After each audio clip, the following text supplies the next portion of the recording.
السلام علیکم. میں حکیم وامق سید عبدالعلی قادری آپ سب کی خدمت میں.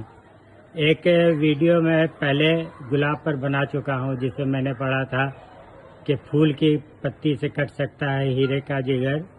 مرد نادہ پر کلام نرم و نازک بے اثر. یعنی جو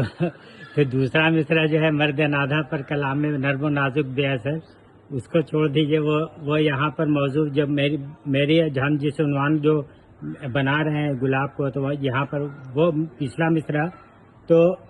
موضوع نہیں ہو پا رہا ہے کہ اس کا پورے شعر کا پھر مطلب یہ ہو جاتا ہے کہ ایک پھول کی پتی ہیرے کے جگر کو تو کاٹ سکتی ہے، لیکن جو بیوقوف آدمی ہے، جو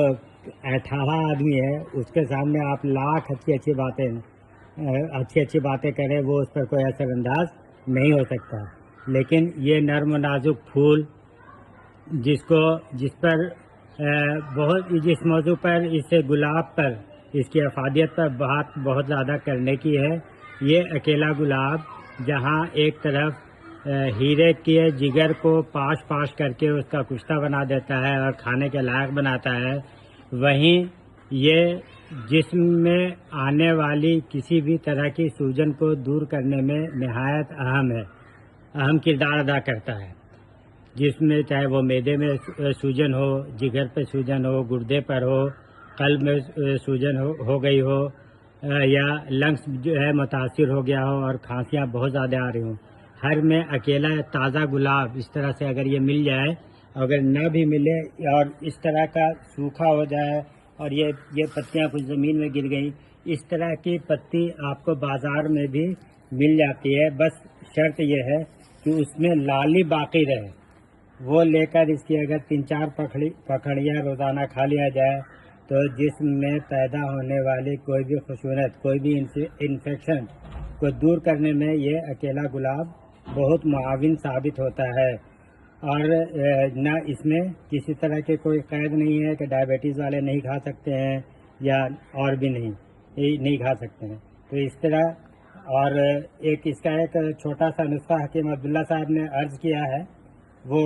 طب نبوی سے لے کر کے، کیونکہ طب نبوی میں ہے کہ اگر موت کا علاج ممکن ہوتا تو سنا کے پتی سے ہوتا.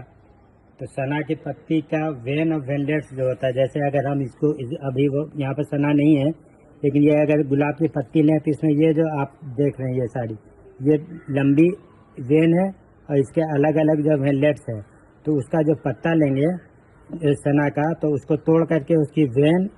اور وینلیٹ سب کو الگ کر دیں گے اور اس کو خشک کریں گے، اور پھر یہ گلاب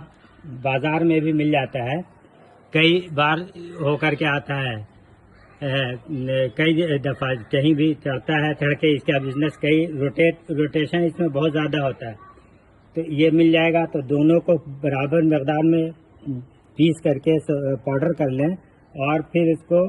آپس میں شہد کی مکھی کے شہد سے، مطلب شہد چھوٹی مکھی کا شہد یا کوئی بھی شہد مل جائے، اسے ملا کر کے آپ گولیاں بنا لیں